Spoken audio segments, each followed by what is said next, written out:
네, 이번 유형은 순열에 이웃하거나 이웃하지 않을 때 유형이 되겠습니다. 자, 우리가 순열 문제를 풀다가 보면은 어떤 사람 또는 어떤 뭐 과일이라던가 풍선이라던가 어떤 상황적으로 두 개나 세 개가 이웃하거나 이웃하지 않는 경우의 수를 구하라는 문제가 되게 이제 반복적으로 많이 나옵니다. 그랬을 때 우리가 이제 그걸 어떻게 푸냐라는 거죠. 실제로 그 푸는 방법 자체가 정해져 있으니까 우리는 이 방법을 대해서 푸는 게 가장 간단합니다. 자, 한번 같이 읽어보고 이런 예시 문제를 선생님 들어가면서 같이 한번 풀어볼게요. 자, 보면 이웃하게 나열하는 순열의 수는 다음과 같이 구할게요. 이웃하는 것을 한 묶음으로 생각을 할 거예요. 그래서 묶음으로 구한 순열의 수와 한 묶음 속의 순열의 수를 구한다. 일단은 말이 좀 어려울 수도 있는데 예를 들어 보세요. 남자 3명이 있고요. 여자 4명이 있어요. 그래서 남자 3명과 여자 4명을 일렬로 줄을 세울 때 남자 3명을 우리가 이웃하게 해서 줄을 쓰는 경우의 수를 구하라는 문제가 예를 들어 있어요. 그러면 어떻게 합니까? 요 남자 3명을 이렇게 하고요. 우먼을 여자를 이렇게 하면 우리가 이 남자 3명을 어떻게 한다? 한 묶음으로 생각하라고. 이웃하면 한 묶음으로 생각하는 거예요. 됐죠? 그럼 이제 총 몇 묶음이냐면 이걸 일렬 줄 세울 때가 하나, 여기는 여자 하나하나가 다 묶음이 돼요. 하나, 둘, 셋, 넷, 5개가 되는 거다.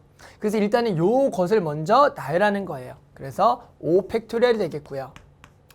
그 다음에 뭐라고요? 이 묶음 속에 남자들끼리 뭐 할까요? 줄을 또 바꿔도 상관이 없잖아요. 그래서 곱하기 몇 팩토리얼? 3팩토리얼. 이게 묶음으로 구한 순열의 수와 한 묶음 속 순열의 수를 곱하는 경우의 수가 되는 겁니다. 이해하셨나요? 좋아요. 그 다음 2번. 이웃하지 않게 나열하는 순열의 수를 구하라. 자, 이웃해도 되는 것을 먼저 배열한 후 양 끝 사이에 이웃하지 않는 것을 배열한다. 자, 이건 또 무슨 얘기냐면 마찬가지 남자 3명, 여자 4명이 있어요. 그랬을 때 이번에는 남자 3명이 이웃하지 않는 경우의 수를 구해볼게요. 그러면 여기서 이웃해도 되는 건 누굽니까? 여자분들은 이웃해도 되죠. 그러면 이 여자를 먼저 배치를 해주세요. 이렇게 배치를 하는 겁니다.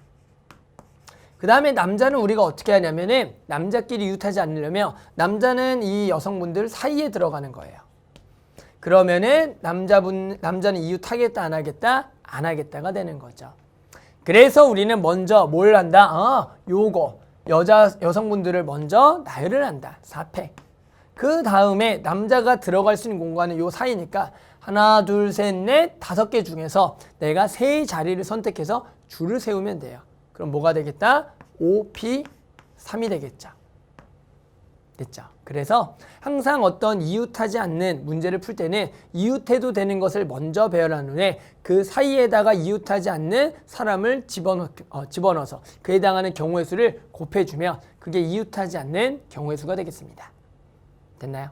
자, 그러면 예시 문제 같잖아? 풀어볼게요. 자, 예시 문제는 2007학년도 9월 모평 나형 6번이 되겠습니다. 자, 여학생 2명과 남학생 4명이 순서를 정하여 차례로 뜀틀 넘기를 할 때 여학생 2명이 연이어 뜀틀 넘기를 하게 되는 경우의 수를 구하라. 결국에는 여성분 2명이 이렇게 붙어있는 경우 수가 되는 거죠. 그럴 때 어떻게 하라고요? 여학생 2명을 한 묶음으로 생각하고요. 나머지 남자분들에서 이것을 묶음으로 각각을 생각해서 일렬로 일단 배열하라 그랬죠. 따라서 총 하나, 둘, 셋, 넷, 5묶음을 배열 5팩토리얼이 되겠다. 그런데 이 연이어 띄어야 될 여성분들은 순서를 바꿔도 되는 거죠. 곱하기 얼마? 그래서 2팩토리얼이 되는 거다. 됐죠? 그래서 계산만 해보면 얘가 얼마? 120. 얘가 2니까 총 몇 가지? 240가지다. 이렇게 해서 만족하는 경우의 수를 구할 수가 있었습니다.